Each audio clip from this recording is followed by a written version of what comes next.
Hey everyone, it's great to be back with you all again, and I hope you're all having a safe and happy holiday season. Unlike Halloween, you tend to get a lot more musical selections when it comes to Christmas and other types of holiday music when you're choosing. Heck, that's part of what makes scouting all of this stuff out to be so fun. So with that said, I'd love to share with you some recent pickups of mine that I'm hoping to share with some family and friends this year, and maybe even give you a few fun ideas for pickups yourself. First up is a classic that really needs no introduction. It's pretty safe to say that Vince Guaraldi's Charly Brown music has been a staple for holiday music, particularly when it comes to this Christmas soundtrack here. The only difficulty that I had was choosing which version of it to get. My store had this copy with the holographic cover on black vinyl, a white cover with a green vinyl, and even a white cover with a red and clear peppermint vinyl. That really just looked like a blood splatter vinyl to me.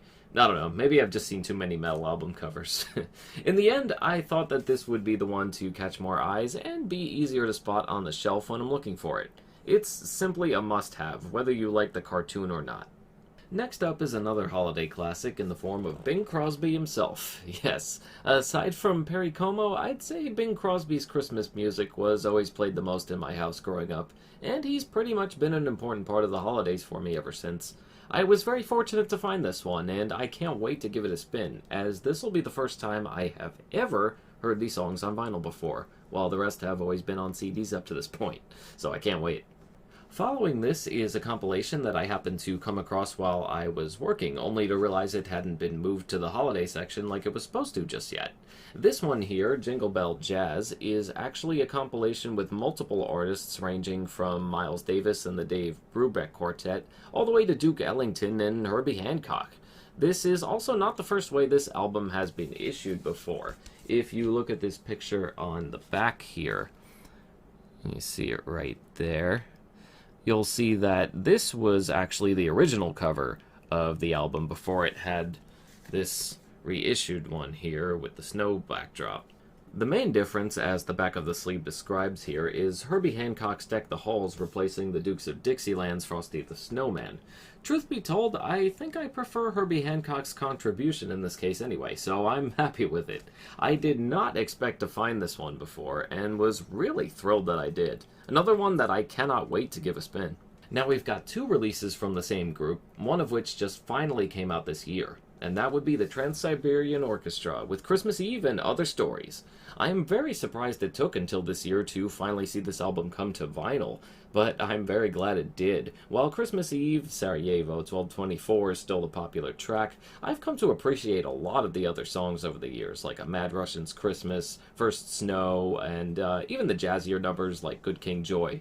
I was also fortunate enough to see this group perform the 25th anniversary tour for this very album just last weekend.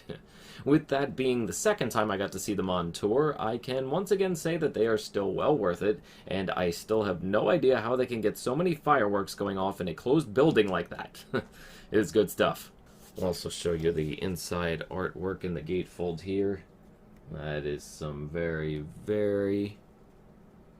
nice stuff. Anyone who knows the story of the album, particularly the bar story and the little girl, already knows why all of that is significant. The album also comes with a very nice little booklet that talks all about the story of the album itself, as well as the credits, lyrics, and everything else that you'd see in the CD version. But very nice. The artwork doesn't look bloated or anything. It just looks really well put together. Joining up with the last album is the second Trans-Siberian Orchestra album, The Christmas Attic, which actually had a vinyl release just a couple of years ago. While I never found myself enjoying it as much as Christmas Eve, it still had plenty of great moments for me, and I can't wait to play these two back to back.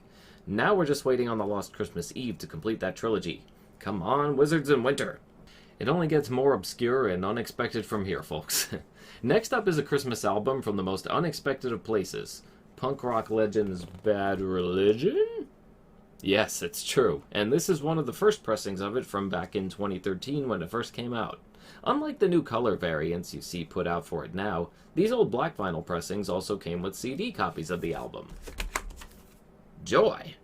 The whole thing is pretty straightforward affair, with fast and furious punk versions of many of the most famous Christmas anthems we hear this time each year. But of course it wouldn't be Bad Religion if they just stopped there, right? Yes, the final track, American Jesus, Previously from the Recipe for Hate album is the Now Tell Me How You Really Feel song to round it all out and remind you just where the group actually stands with all of this. Fun times. And last but certainly not least, I managed to come across one other Christmas album that I believe should be immediately placed into legendary status in everyone's eyes. It's Twisted Sisters, A Twisted Christmas. Unfortunately, the only vinyl pressing of this album came out for Record Store Day in 2017, and has never had a reissue since. The group originally put this out in 2006, despite it sounding like yet another one of their 80s projects. It gets played in my store continuously, and somehow we've still not gotten sick of it yet. On top of being some of the best Christmas rock and metal covers I've ever heard, the group actually plays a few nods to other artists and songs like AC/DC's Problem Child, Black Sabbath's Children of the Grave, Judas Priest's You've Got Another Thing Comin', and even Thin Lizzy's The Boys Are Back in Town during the intro of their Deck the Halls cover. It simply has to be heard to be believed, and I couldn't be happier to finally add this legendary beast into my collection. I only wish it was more widely available. Hopefully Dee or someone else with the power can pull it off for the rest of us. I think a lot more people would appreciate it then.